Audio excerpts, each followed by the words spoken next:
I'm back. Paul did an awesome job. Okay, guys, today we are going to be talking about some of our customers' 2018 aromatherapy goals, and that is learning more about essential oil constituents. So we are going to do that right now. We are live. Who is ready for some DIYs? I maybe overfilled a couple of them. We want you to become empowered to know what you're purchasing because you know that's only going to help you be able to help your family. Okay, you're back. And I'm back. I wish that there wasn't such a horrible delay so I could actually watch what was going on. Oh, Alicia, thank you. Alicia says we missed you. And she's joining from Idaho. Oh, Nancy, this is Nancy's first time watching. Awesome. Welcome, Nancy. Linda's joining us from Ohio. Kirsten is joining us from Australia. Good morning, Darlene. Nyla, who do we have on Instagram joining us? Lots of people. My 4Bs, Leebug62. Welcome, you guys. Mother of boys. Oh, Right. good luck. No, just kidding. I have 2 boys. Caleb's joining us from YouTube. He's the only one that's commented so far. Okay, guys, welcome. I am excited to be back. Paul did good. I didn't watch Paul's Wednesday video, but I was able to watch his Friday video, and that was fun. So, okay, so like I said before our little intro, at the beginning of January, I asked customers to leave in the comments or email us some of their 2018 aromatherapy goals because I wanted to spend January and February to talk about those goals and to tell you how plant therapy can help you with those goals. So one of the goals that a lot of our customers have is to learn about essential oil constituents. And, you know, that's a fantastic way to like really kind of delve a little deeper into your essential oils that you're using and learn more about them on a kind of like scientific side, right? And not just about using them and how they make you feel, but getting to know what the constituents are and, you know, a little bit like scientifically why that oil, because it has that constituent, that's the therapeutic properties you receive from using that oil. So are we good? Yeah. Okay, Awesome. so I am really excited to talk about some constituents. So one of the things is, and I think Jesse will be linking to it, but if you go to planttherapy.com/downloads, we have a lot of educational information as well as ebooks and printable DIYs on there. But one of the things that we have on our downloads page is a constituent chart. And Danny has it pulled up on this huge TV back here. Guys, this thing is huge. It's like as big as me. And it's this constituent chart. So the reason that we put this constituent chart out during our July Customer Appreciation Month. And the reason we did this is because, well, I guess I can stand back here while I talk. I don't know where you are, Danny. We can be right there. Okay, so the reason we came up with this constituent chart is because we wanted to, something that's really important to plant therapy is to educate our customers, right? And we thought that we wanted to simplify constituents in a way that our customers can start to learn about the constituents in their essential oils. So what this chart does is it lists some pretty common constituents that you see in essential oils. And I'm going to destroy these names, by the way. Camphor, that I can say that one. I can say that name.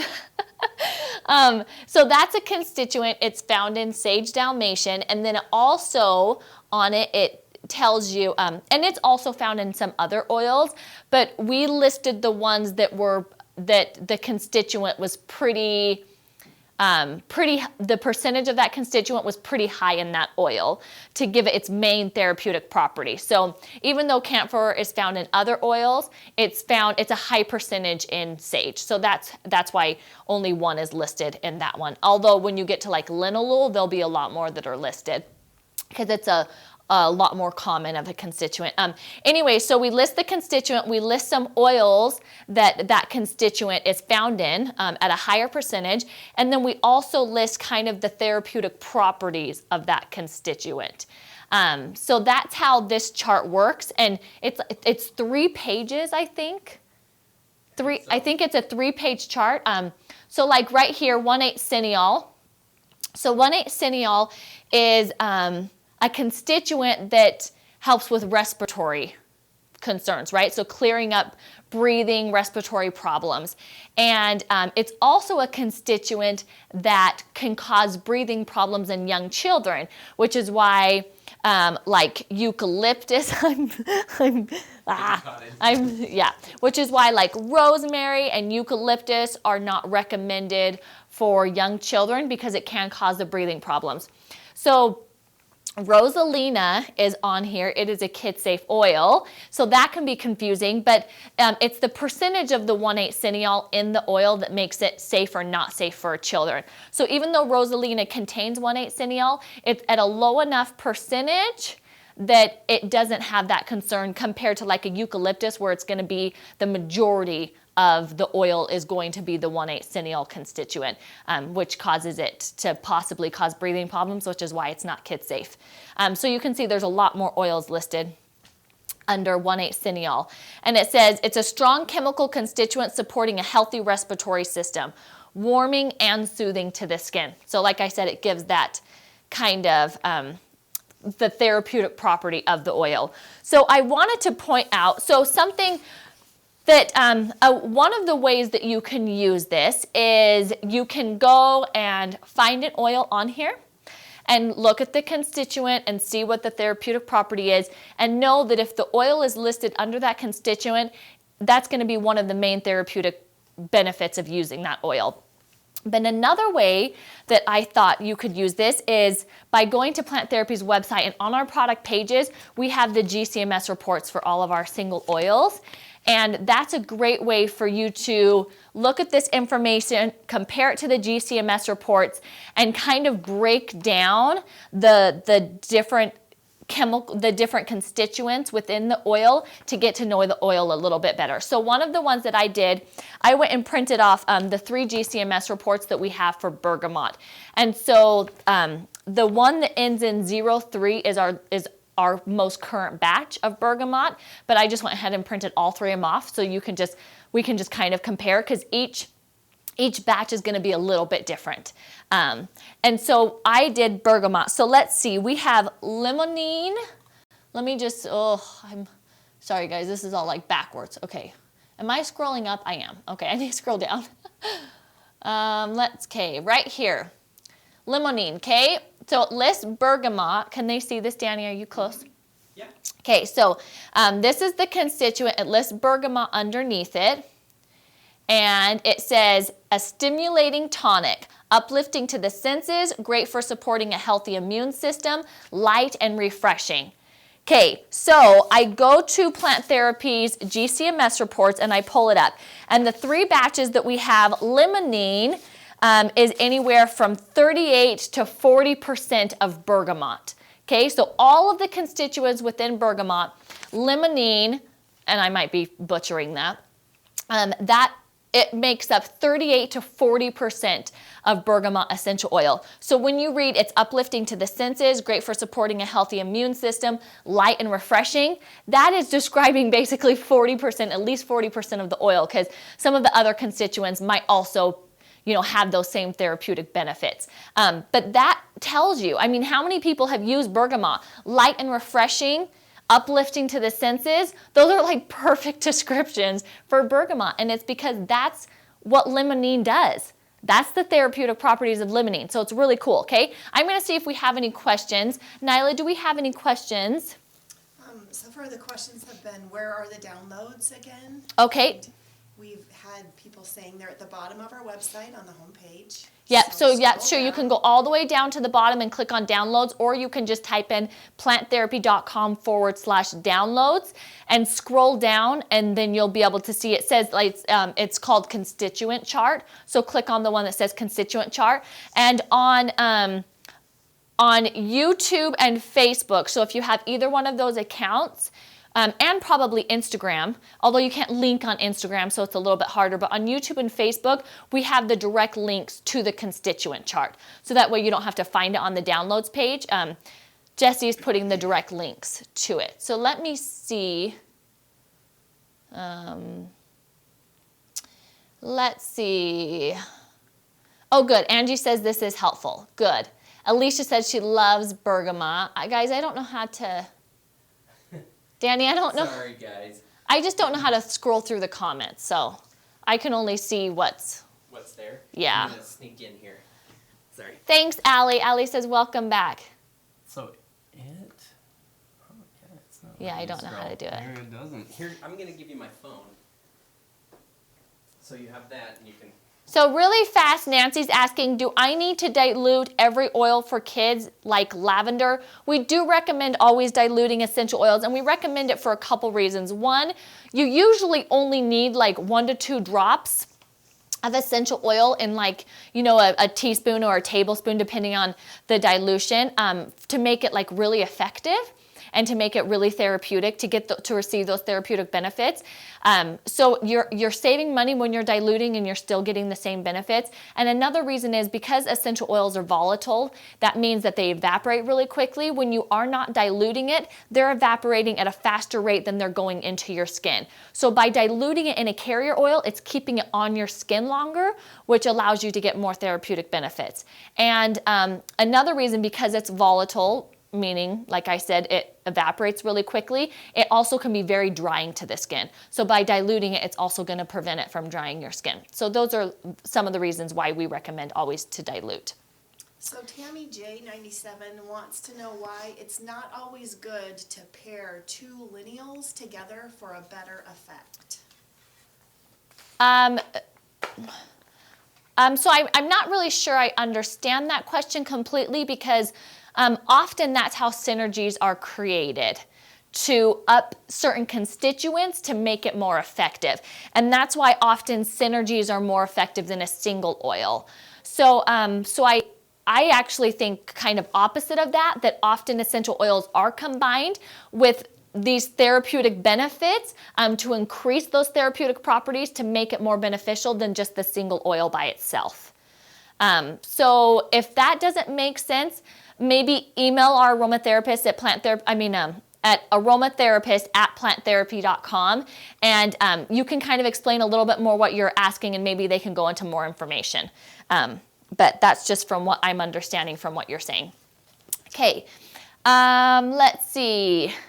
So Tricia says also helps with not developing sensitization, right? So that can be true, yes. So if so maybe that's what the question's asking. But that wouldn't be combining essential oils with the same chemical constituents. That would be using them and nothing else for a long period of time. So we do recommend, if you are using an essential oil on a daily basis, then we do recommend after a couple of weeks switching that up, and that would have to do with the specific chemical constituent. So if you're using an essential oil like lavender that's really high in linalool, then you might want to find another essential oil that also is really calming or helps with sleep that isn't as high in linalool, so that you don't possibly get sensitization to that oil. But that's only if you're using it on a daily basis, on a very regular basis. If you're just using essential oils when you're needed and maybe a couple times a week you're using like a lavender to help with sleep or something, you can continue to use that and it won't be a problem. It's only when you're using it on a very regular basis that you'll want to break up using the same oil, just to give your body a break from it. Okay. Melinda says, can these oils be used in cooking? You absolutely can use essential oils, plant therapy, if you're asking specifically about our brand.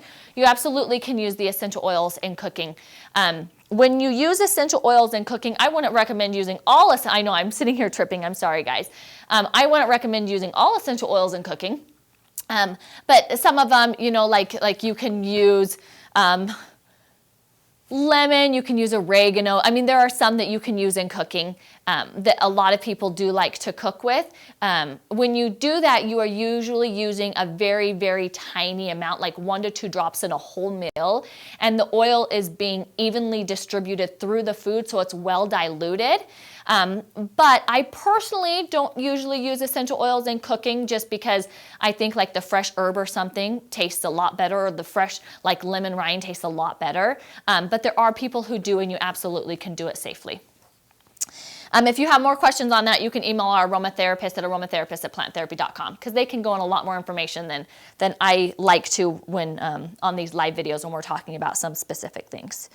Let's see.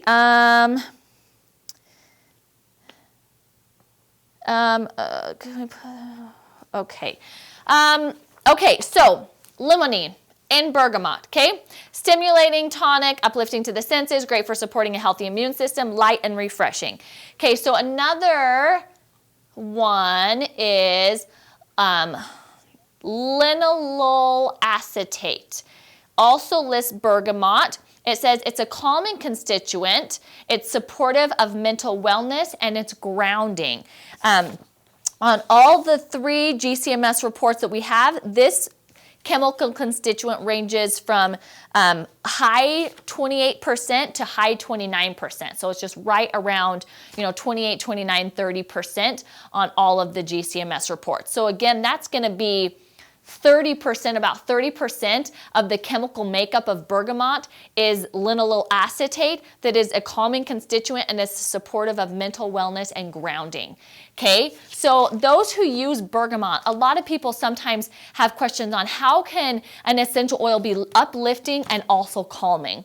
So uplifting doesn't necessarily mean like energizing, but it like, how can I explain it? It's more like mood thing, like a mood booster. It is like a mood booster, yeah. So it's more like focusing, getting your mind to like clear, focusing, allowing you to kind of like feel refreshed, right? While still not being like energizing, but then also like relaxing, because you're able to focus, you're able to, pay attention to what you're wanting to pay attention. So that's kind of how those two go hand in hand, and why bergamot is found in our brain aid, in our clarity, in our A+ attention, in our tranquil. That's why you find bergamot in those synergies, because it allows your brain to focus. It allows focus. I think that, so it's like bringing that clarity, right, into your mind, and so grounding, but then also like refreshing and focusing. I think those are great descriptions for it. It also, bergamot, hold on, is also has linalool in it, but it didn't meet the percentage that we were listing. So it's like 10 to 14% usually. Let's see, it's 11.8, 11.8, yeah. So it's around 10 to 14% usually, sometimes a little higher. Of bergamot is also linalool. So that's also where you get like the calming in the bergamot, is because of the linalool found in bergamot. So that's bergamot. And then, of course, there's also other constituents that either add to that or that change the therapeutic properties a little bit. But when you're really wanting to know, when you're looking for an oil and you want, like this is the main purpose of the oil, then you are wanting to look for the constituents that have those main therapeutic properties. And so hopefully, was that helpful, you guys, by seeing how you can compare GCMS report to the different constituents here and then reading the therapeutic properties so you can kind of see like hand in hand why bergamot has the therapeutic properties that it has, why you use it for the reasons you use it. It's right here. It's because of these chemical constituents that make up bergamot. Like, you know, when you break it down like that, I just love it because all of a sudden it's not just like, you know, oh, this oil helps me with this. There's a reason that oil helps you with that. And it is because of the chemical makeup of that oil. And so I love it. I almost feel a little nerdy when I get excited about this stuff. So Retha, yes. Franny Butterfly wants to know what is good to mix with bergamot then. So you're going to have to tell me what you want to use bergamot for. So if it's for focusing, like for a child who needs help with focusing at school, if it's for more of like a, just like clearing your brain, kind of focusing at work, or for like a meditation, let me know what you want bergamot, and that's going to change. Because bergamot, some people use bergamot to help them sleep at night. They'll mix it with the lavender, because the lavender is really high in linalool, which, if we go to linalool, a calming constituent promotes a restful night's sleep, supportive of mental wellness and grounding. So linalool is more specific to sleeping, right? So it's calming, but not just in like a mental focusing. It's like a physical calming to help settle you down, to help you be able to sleep better at night. That's why lavender is one of the #1 oils to help with sleep, because it's very high in linalool. Where was I getting with that? Oh yeah, so people will then use an oil like bergamot that helps with like focus and clarity, to get their mind to be able to like focus and calm down a little bit, and then lavender to help with that sleep, to get them in like a really restful night's sleep. Where other times you aren't going to want to mix it with lavender because you're at work and you need to stay awake, but you need your mind to focus. So that's going to depend on what the specific, and that's why Synergies become often more therapeutic than a single oil, because you can mix all of these amazing main chemical constituents that are found in these oils, mix all of those together, and then you get an oil that's extremely beneficial in that specific area, like our A+ Attention, like our Brain Aid. Both are A+ Attention, you know, was formulated for kids who really have a hard time focusing at school. Our Brain Aid is basically that same thing, but for adults, like at work, you know, to get your mind to focus, be able to accomplish the tasks that you have to accomplish. So, okay, and that's why when we formulate Synergies, it is based off of this.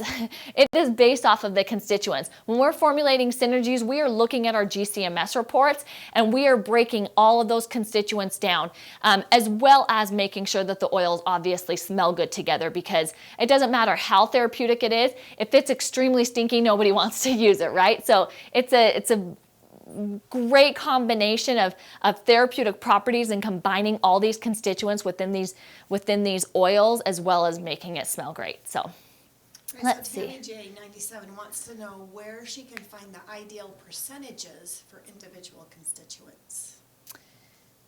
Okay, so that's a great question, and not something that plant therapy offers right now. So ideal percentages is even like in the world of essential oils, it's not an exact math. So there are what's called ISO standards, and there are ISO standards for some essential oils, but not all of them. Although for the major essential oils that are like really popular, there's an ISO standard for that. And the ISO standard is not specific to essential oils though.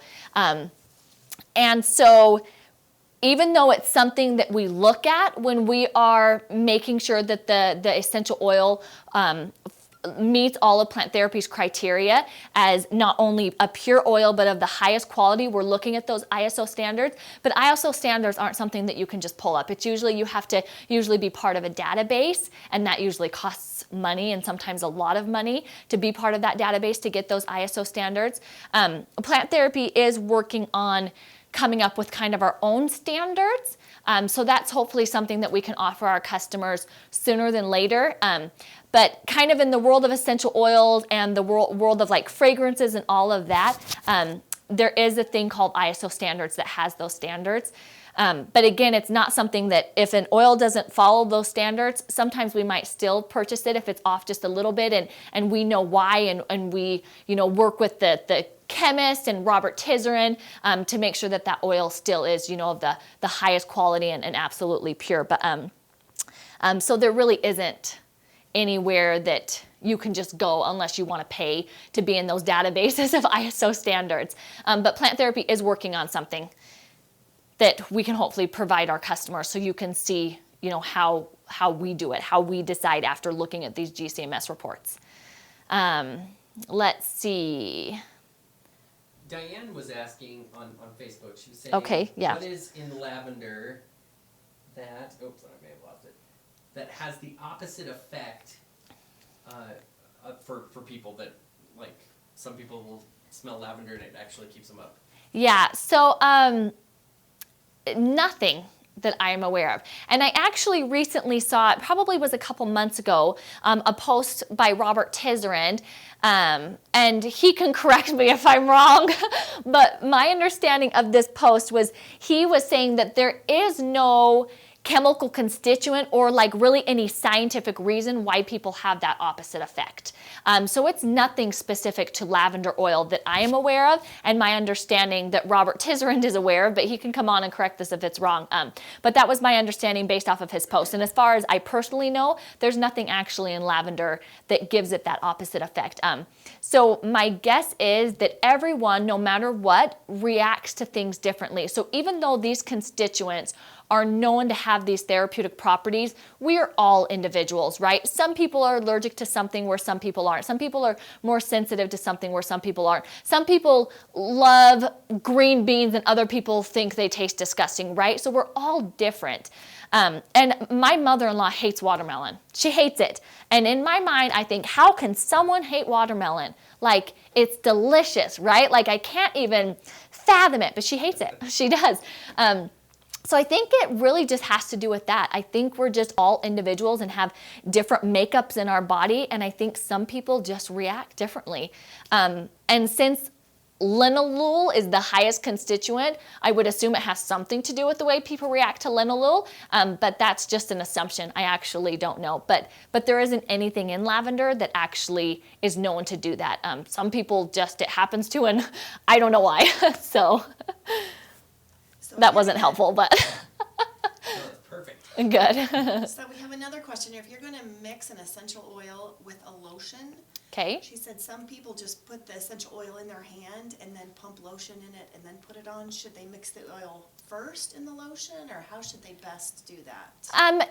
Not necessarily. It really would depend on the essential oil, but essential oil on your hand like that and then quickly mix with the lotion isn't going to be a concern because it's not sitting there undiluted for a long period of time. However, if you're using an oil like cinnamon or oregano or thyme, something that is known to cause skin irritations, then it can be a problem because even a short amount of time can cause an irritation, can cause a burn. If it's something like lavender or tea tree or something that's known to be a lot calmer of an oil, a lot softer, then that's not a problem. What I usually do is either put the lotion or the carrier oil in my palm first and then add the drops of essential oil on top of it. So I would just flip that just to be extra safe.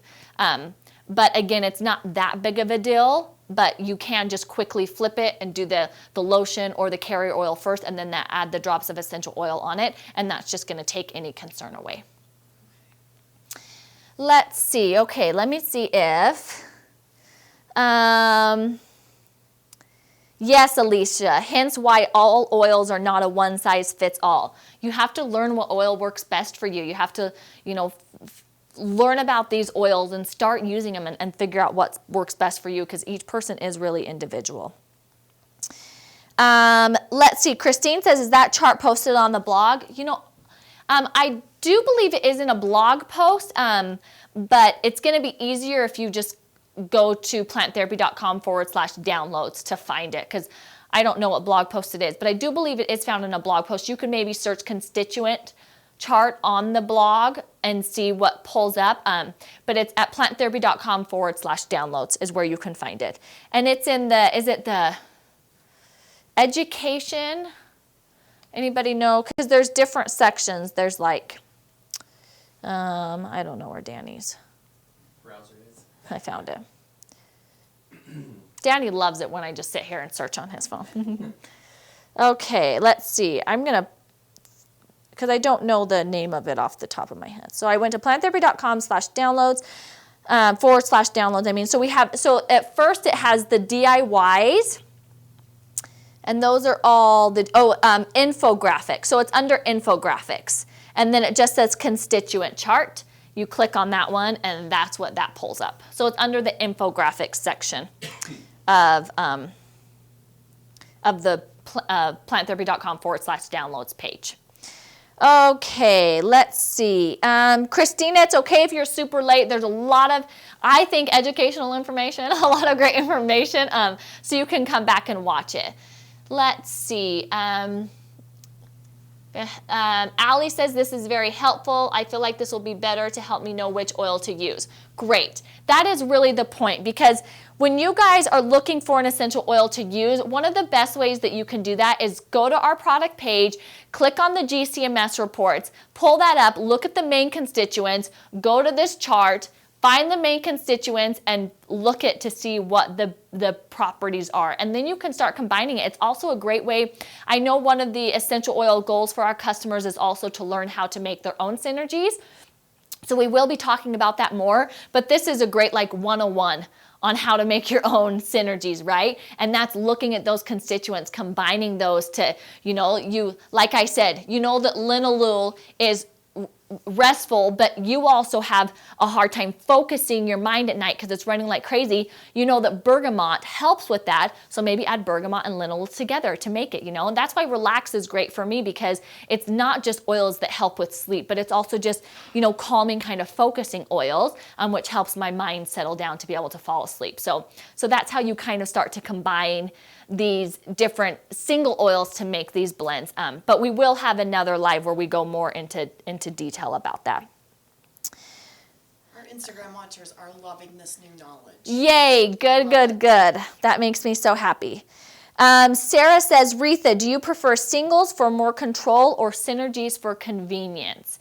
I prefer synergies for convenience, hands down. Although it does help that I have been a part of a lot of the formulations, although I haven't formulated them myself. I have been part of that, so that kind of helps, right? Because I've made the decision of whether it smells good and whether I think we should sell it. So that does help being on that end. But I do prefer synergies. I kind of always have. There are singles that I have, but the majority of my essential oil collection are synergies. They are. It's a true story. I'm kind of lazy. That's why. Okay, let's see. Rhonda says, I so want to learn more, have a fridge full of oils, and it is a little overwhelming. Well, Rhonda, I hope you can watch these live videos, go back and watch some of the ones we've done, because really the whole point of January and February is helping you guys with your goals, having fun, learning, becoming motivated to use these essential oils that might be sitting in your house because it's overwhelming on how to get started. So that's the goal. Okay, guys, that's all I have today. Again, you can find the constituent chart at planttherapy.com/downloads. It's under the infographic section of that page. And then you can also find all the GCMS reports on the product pages under test report. There's a test reports tab. If you click on that, it will show you all the different test reports that we have. The latest test report, so the one with the highest number, is our most current batch. for those who are looking at the one that they're going to be purchasing. It's going to be the one with the highest number because that's our current batch. If there were any questions that we missed, which there probably were a ton, we'll try to get to those in the comments. We'll we'll answer those in the comments, the ones that I didn't get to. And then let's see, Wednesday. What's Wednesday, Danny? Do we know what I'm doing Wednesday? What essential oils can help you manage stress better this year? Okay, so I think this is related to a blog post. It is. Okay, so what essential oils can help you manage stress this year? And we're going to tie it to one of our recent blog posts, although I don't know if it's been posted yet, because some of them haven't, but maybe it's been posted. Either way, I'm talking about it Wednesday. And Wednesday, we go live at 5 p.m. Mountain Time, so don't forget to join. I hope you guys learned a lot. That is the point, so I hope you found this helpful. And if you have any questions, please email us at cs@planttherapy.com or email our aromatherapist at aromatherapist@planttherapy.com. And they have a ton of knowledge and can go into more detailed information where it's not as easy for me to do on this live video. Thanks for watching, guys. I will see you Wednesday. Bye.